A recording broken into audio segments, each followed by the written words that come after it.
क्या है आध्यात्म? दर्शन, चिंतन धारा, विद्या या संस्कृति की परंपरागत विरासत। आध्यात्म दर्शन यानी जीवन का शाश्वत सत्य। मानव जीवन से जुड़े शाश्वत सत्यों को जानिए और समझिए उपासक डॉक्टर सोहन राज तातेड़ से हमारे खास कार्यक्रम आत्मविज्ञान में। आत्मविज्ञान यानी सही दृष्टि, सही सोच। भाई और बहनों, मातृशक्ति को नमन।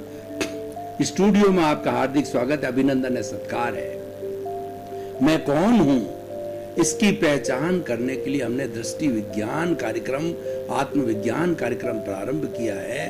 और आत्मविज्ञान के कार्यक्रम के जो है केंद्र के अंदर आत्मा है, और जहां पर आत्म तत्व की उपस्थिति होती है, आत्म तत्व जो है जब मौजूद होता है, वह हर चीज प्रमाणिक हो जाती है और हर चीज बड़ी सत्यता के साथ प्राप्ति होती है। और वही हमारा लक्ष्य है, क्योंकि मैं कौन हूं, मैं शुद्ध आत्मा हूं। इस लक्ष्य की प्राप्ति करने के लिए, इसको जानने के लिए हम अलग अलग एपिसोड्स रोज नए नए आपको दिखाते हैं। तो आज का बहुत सुंदर एपिसोड हम आपके सामने लेकर के प्रस्तुत हो रहे हैं। तो आज का हमारा एपिसोड है मैं बाबा मंगलदास। भाई और बहनों, 3 शब्द है, मैं, बाबा और मंगलदास। ये हमारे शरीर के अंदर ही है। इस विषय के अंदर हम शरीर के बाहर नहीं जाएंगे, क्योंकि मनुष्य दुनिया को बहुत जानता है और अपने को जो है दूसरे की तराजू से तोलता है और दूसरे को अपनी तराजू से तोलता है। यानी दुनिया के बारे में व्यक्ति इतनी जानकारी रखने का इंटरेस्टेड होता है और रखता है, और खुद की जानकारी के बारे में बिल्कुल वह कई बार तो शून्य तक हो जाता है। और वह जब गूगल अकाउंट खोलता है तो इतना अहंकारी हो जाता है कि मैं सारी दुनिया को जानता हूं। लेकिन ये आज का एपिसोड बताता है कि तुम खुद को तो कुछ नहीं जानते। दुनिया को जानने से तुम्हारे को क्या लाभ होगा? तुम्हारा ये शरीर है, जब तक दुनिया है, व्यवहार है, रिश्ते हैं, नाते हैं, और जिस दिन इसका राम नाम शत हो जाएगा, आयुष्य कर्म के फिनिश होते ही, तब तुम्हारा गूगल धरा रह जाएगा, तुम्हारा ये रिलेशनशिप धरी रह जाएगी, तुम्हारा ये शरीर धरा रह जाएगा। तो हमें तो सनातन सत्य की प्राप्ति करनी है। और सनातन सत्य की प्राप्ति कैसे होती है, अल्टीमेट ट्रुथ कैसे मिलता है, यूनिवर्सल ट्रुथ कैसे मिलता है, सार्वभौम सत्य कैसे मिलता है, वह मिलता है कुदरती रचना और कुदरत के कानून के तहत समझने से मिलता है। और इस सनातन सत्य को प्राप्त करके हम शाश्वत सुख को प्राप्त कर सकते हैं। वो हमारे जीवन की मंजिल है, वो हमें फायदा देने वाली है, वो हमें गंतव्य तक पहुंचाने वाली है। तो ये तीनों चीजें जो है आज हम गहराई से सांगोपांग दृष्टि से समझेंगे।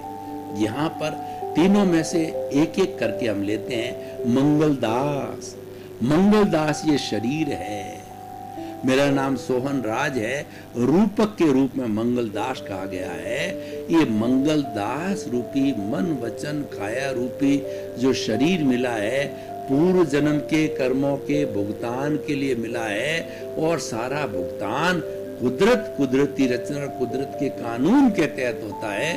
कुदरत ये कहती है कि मैंने मंगलदास को जन्म दिया है, तो जन्म लेते ही यह मेरे ताबे आ गए। माता पिता तो एक निमित्त है, माता पिता तो उस प्रकृति माँ के अंग है, क्योंकि प्रकृति माँ तो 84 लाख जीवा योनि प्राणियों को जन्म देती है, भरण पोषण करती है, और वह अंत के अंदर आयुष्य कर्म के अधीन उसी के अंदर विलीन हो जाते हैं। तब आप देखिए ये मंगलदास को किसने जन्म दिया। हम इस पॉइंट पर आते हैं तो मंगलदास को जन्म देने वाला बाबा, बाबा का मतलब राग द्वेष। पूर्व जन्म के अंदर जो दूसरा जो है वो व्यक्ति था, इस जन्म के अंदर मंगलदास बना या सोहन राज बना है। पूर्व जन्म के अंदर कोई दूसरा व्यक्ति था, उसने बाबा का उपयोग किया, उसने राग द्वेष खड़ा किया, उसने भाव कर्म को खड़ा किया और वो भाव कर्म जो है वो इस जन्म के अंदर ये मंगलदास रूपी जो पुतला है उस भाव कर्म जो बदल गए हैं उस द्रव्य कर्म को जो है ये भुगतता है। तो कहने का अर्थ ये है करने वाला कोई है, भुगतने वाला ये मंगलदास, और मंगलदास को बनाया है राग द्वेष ने। और ये हमारी श्रृंखला, ये हमारी साइकिल जन्म जन्मांतर से चली आ रही है। अनादि अनंत काल से बाबा के कारण, राग द्वेष के कारण ये शरीर और आत्मा का जो है आपस में संबंध जुड़ता है, और उसके अंदर जो भाव कर्म पूर्व जन्म के अंदर जो कॉजेस डाले हुए थे, एक भाव को कॉज कहते हैं और बहुत से भाव पूरे जीवन भर में इकट्ठे किए जाते हैं, तो वो सारा कॉजल बॉडी बन जाता है। और वो कॉजल बॉडी जो है वो इस जन्म के अंदर जब आत्मा दूसरे शरीर के अंदर शरीर धारण करती है तो वह कॉजल बॉडी है द्रव्य कर्म के रूप में बदल जाती है, और वो सारा जो है वो उदय और प्रारब्ध के अनुरूप जो है पूरा जीवन भर चलता रहता है। वो बाबा के 8 कर्म कौन कौन से हैं, बाबा कौन से 8 कर्मों का बना हुआ है, वो ज्ञानावर्णीय, दर्शनावर्णीय, वेदनीय, मोहनीय, आयुष्य, नाम, गोत्र और अंतराय, ये 8 जो है द्रव्य कर्म है। इसकी 148 प्रकृतियां हैं। इस गहराई में मैं नहीं जा सकता क्योंकि आज का विषय नहीं है। मैं तो ये कहना चाहता हूँ इस 8 में से 4-4 का वर्गीकरण है। जो 4 है वो मैं आत्मा की घात करते हैं, उसका गला घोंटते हैं, गला रोंदते हैं और उसको इस कारावास में जो है वो बंद करके रखते हैं, उसको मुक्त होने नहीं जाते हैं, इस पंजरे रूपी शरीर के अंदर बांध के रखते हैं। वो है ज्ञानावर्णीय कर्म है जो कि ज्ञान का आवरण डाल देता है, और दर्शनावर्णीय कर्म है ये आत्मा पर श्रद्धा का आवरण डाल देता है, और तीसरा मोहनीय कर्म है ये सेनापति के रूप में, शराबी के रूप में रूपक दिया गया है। तो ये जो है व्यक्ति के अंदर भ्रम पैदा कर देता है, अज्ञान पैदा कर देता है, और सब कर्मों का जो राजा है वो मोहनीय कर्म है। मोहनीय कर्म के कारण जैसे कि शराबी को कोई भान नहीं रहता है तो वह मोहनीय कर्म वाला भी मोहांध हो जाता है।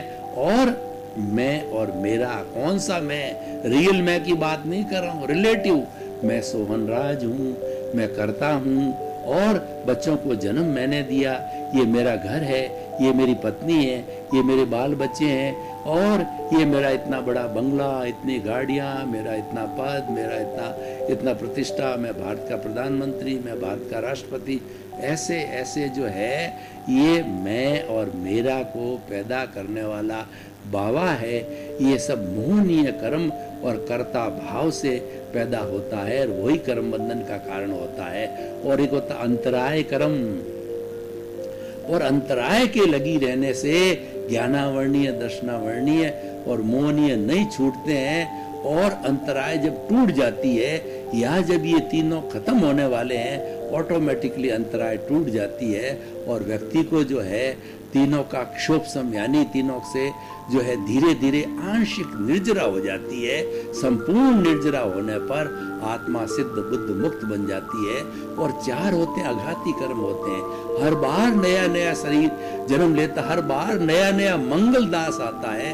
हर मंगलदास के अलग अलग वेदनीय कर्म, आयुष्य कर्म, नाम कर्म और गोत्र कर्म हर मंगलदास के अलग अलग होते हैं। और वो मंगलदास जो है एक इंद्रिय, द्वेंद्रिय, त्रियेंद्रिय, चतुरेंद्रिय, पंचेंद्रिय, नरक गति, तिर्यंज गति, मनुष्य गति, देव गति उसमें घूमता रहता है। पृथ्वी का है, अप का है, तेजस का है, वायु का है, वनस्पति का है, त्रश का है के अंदर घूमता रहता है। वो सारा मंगलदास बनता रहता है। बनाने वाला ये राग द्वेष है, और उसके शरीर को भुगताने वाले, शरीर को पुण्य पाप देने वाले, शरीर को सुख दुख देने वाले होते हैं। वो जो है मंगलदास के कर्म होते हैं। वेदनीय कर्म वेदना पैदा करता है। आयुष्य कर्म के अधीन जितना जीवन जीना होता है उतना जीता, एक क्षण भी जो है उसको अतिरिक्त सांस लेने की स्वतंत्रता नहीं रहती है, क्योंकि वो पीछे से लेकर आया हुआ है, वो बंधा हुआ है और वह उसका जो है उदय भाव है, उसका प्रारब्ध है। और तीसरा जो है हमारा नाम कर्म जो है, ये इसका बहुत बड़ा अकाउंट है। 103 प्रकृतियां होती है, शुभ होता है, अशुभ होता है, और उसी तरह वेदनीय भी शुभ होता है, अशुभ होता है, और आपका जो है आयुष्य भी शुभ होता है और अशुभ होता है। शुभ में मनुष्य गति और देव गति होती है, अशुभ में नरक और तिर्यंच होती है। और शुभ नाम कर्म से गति, जाति, इंद्रियां, पद, प्रतिष्ठा और आखिर इतना उसका सारा पुण्योदय है। और इससे जो पापोदय जुड़ा हुआ है शुभ नाम कर्म से, और पुण्योदय भी बड़ी उच्च प्रकृति का, तीर्थंकर गोत्र का भी बंद हो जाता है। वो नाम कर्म की शुभ प्रवृत्ति है। और उसके बाद के अंदर जो है हमारा गोत्र कर्म, वो हमें सोशल स्टेटस देता है। हम अच्छे घर में जन्म लेते हैं या गरीब के घर में जन्म लेते हैं, झुग्गी झोंपड़ी वाले घर में जन्म लेते हैं या अटालिका में रहने वाले के घर में जन्म लेते हैं, ये हमारा गोत्र कर्म होता है। तो भाई और बहनों, ये सारा बाबा है। ये बाबा ने इस मंगलदास को बनाया।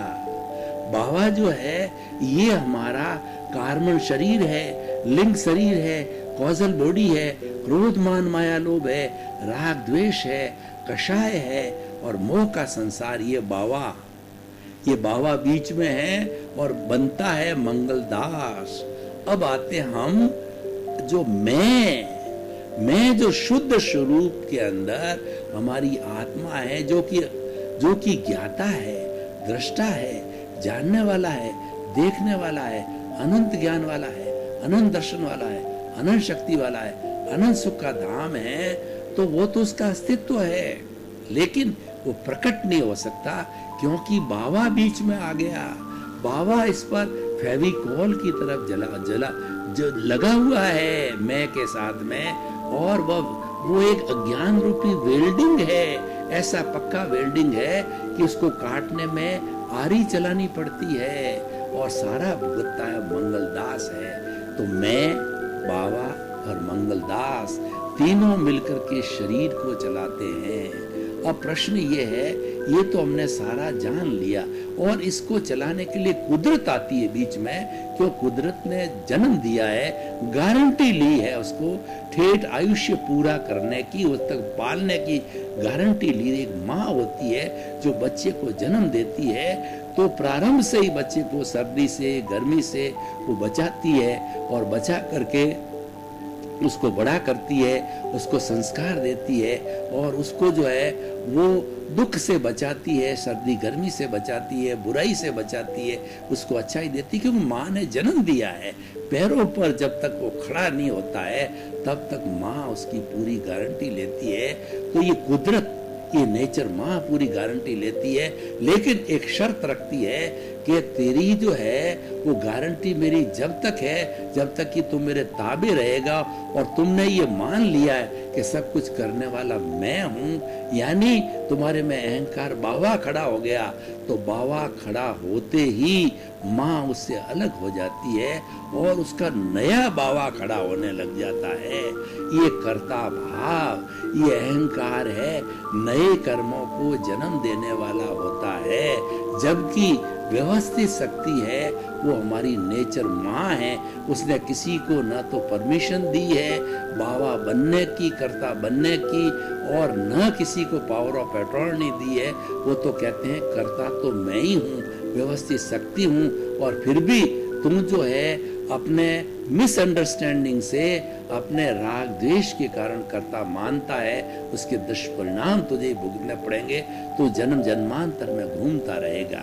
तो भाई और बहनों, ये मैं, बाबा और मंगलदास, इसको बहुत अच्छी तरह से हमको समझना है और समझ करके हमको लक्ष्य बनाना है। लक्ष्य क्या बनाना है कि जो बाबा बीच में आया है, मंगलदास को भी स्वतंत्र करो और मैं को भी स्वतंत्र करो।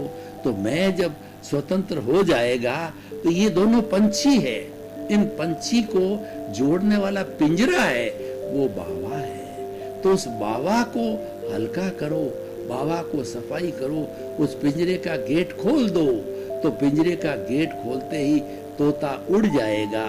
जब तोता उड़ गया इसका मतलब मैं तो जाकर के सिद्ध शिला के अंदर हमेशा हमारे के लिए विराज करके परमात्मा बन जाएगा, सिद्ध बुद्ध मुक्त बन जाएगा। और बेचारा ये जो मंगल दास है ये भी प्रकृति में जाकर के जड़ है, पृथ्वी पृथ्वी में, जल जल में, अग्नि अग्नि में, वायु वायु में, आकाश आकाश में, या कार्बन शरीर चतुस्पर्शी है तो चतुस्पर्शी के साथ के अंदर जाकर के इकट्ठे हो जाएंगे।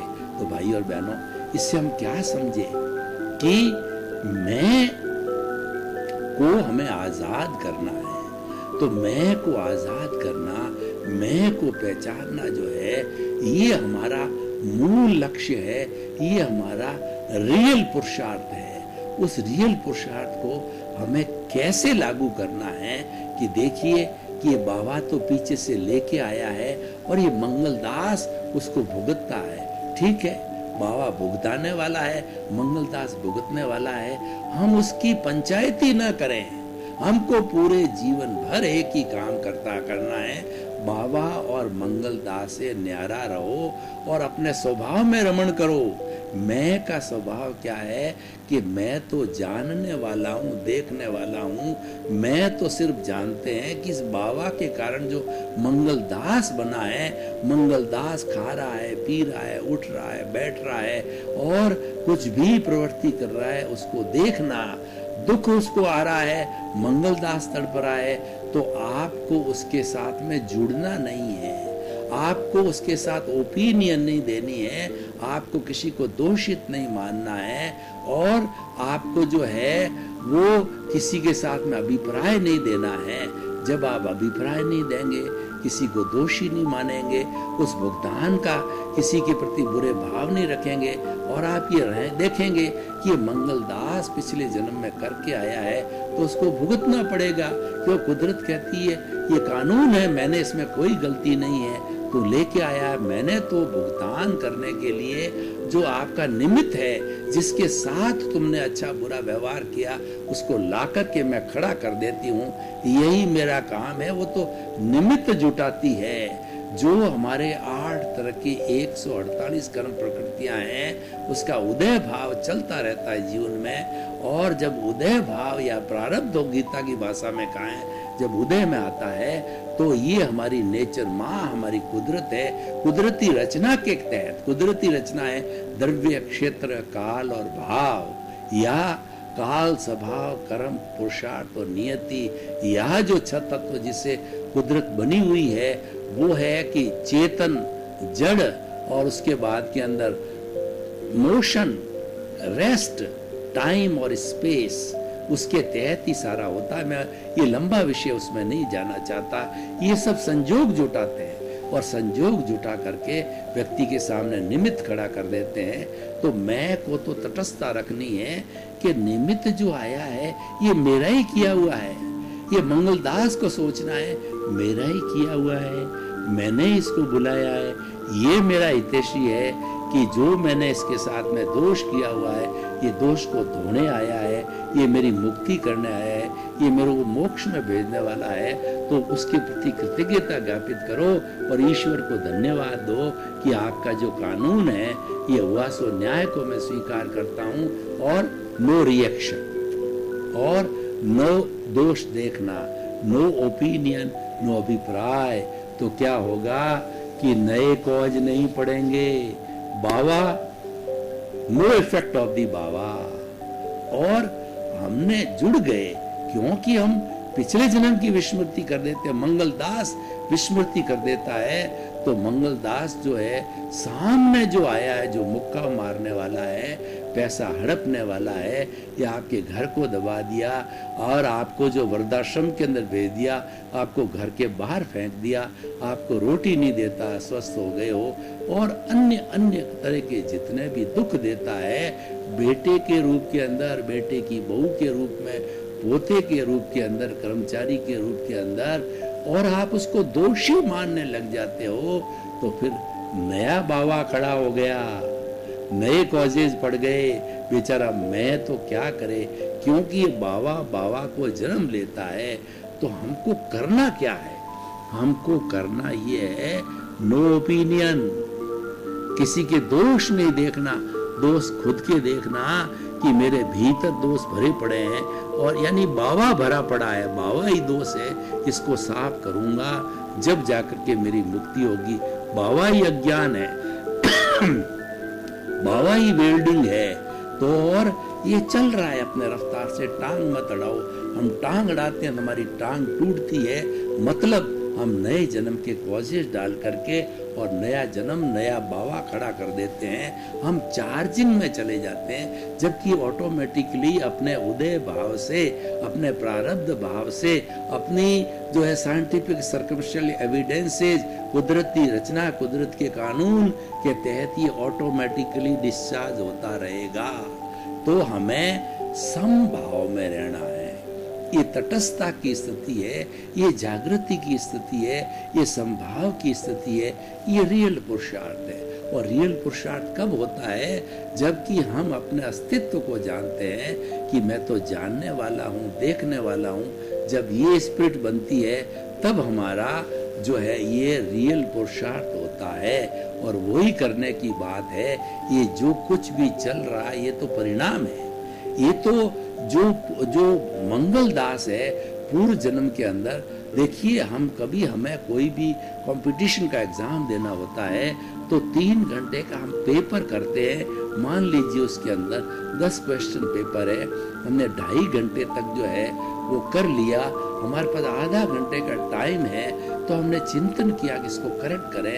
आपने करेक्शन दिया और आपने जो कुछ भी अशुद्धि निकाली, 3 घंटे होते ही घंटी बजी, आपने अपनी उत्तर पुस्तिका को जो है आपने जो इन्विजिलेटर है या जो एग्जामिनर है उसको सौंपा, यानी आपका काम फिनिश हुआ, आपका आयुष्य क्रम विलीन हुआ और आप इस जन्म के अंदर मंगलदास के रूप में पैदा हुए। तो पूर्व जन्म के अंदर जो कोई दूसरा दास जो है भाव कर्म करके आया, पेपर दे के आया, उसका रिजल्ट ये मंगलदास भुगतेगा कि अब एग्जामिनर उसको 50% कोई पेपर सही हुआ एग्जामिनर जानता है, यानी पुण्य और पाप के रूप में हमको जो है वो रिजल्ट देता है। तो ये रिजल्ट है साथ। भाई और बहनों, आपका बहुत बहुत धन्यवाद। आप हमारा आत्मविज्ञान कार्यक्रम बराबर देख रहे हो और देखते रहिए। आपके मन में इन सब बातों को सुनकर कोई भी जिज्ञासा आवे तो हमारे इस पर्दे के पीछे जो हमारी वेबसाइट है और हमारा मोबाइल ऐप है और हमारा ईमेल आईडी, उस पर अपनी जिज्ञासा को भेज सकते हैं। आपकी जिज्ञासा का समाधान किया जाएगा और जिज्ञासा के अनुरूप नए नए एपिसोड बनाने का हमको अवसर मिलेगा। आपके प्रति मंगल भावना। क्या है आध्यात्म? दर्शन, चिंतन धारा, विद्या या संस्कृति की परंपरागत विरासत। आध्यात्म दर्शन यानी जीवन का शाश्वत सत्य। मानव जीवन से जुड़े शाश्वत सत्यों को जानिए और समझिए उपासक डॉक्टर सोहन राज तातेड़ से हमारे खास कार्यक्रम आत्मविज्ञान में। आत्मविज्ञान यानी सही दृष्टि, सही सोच।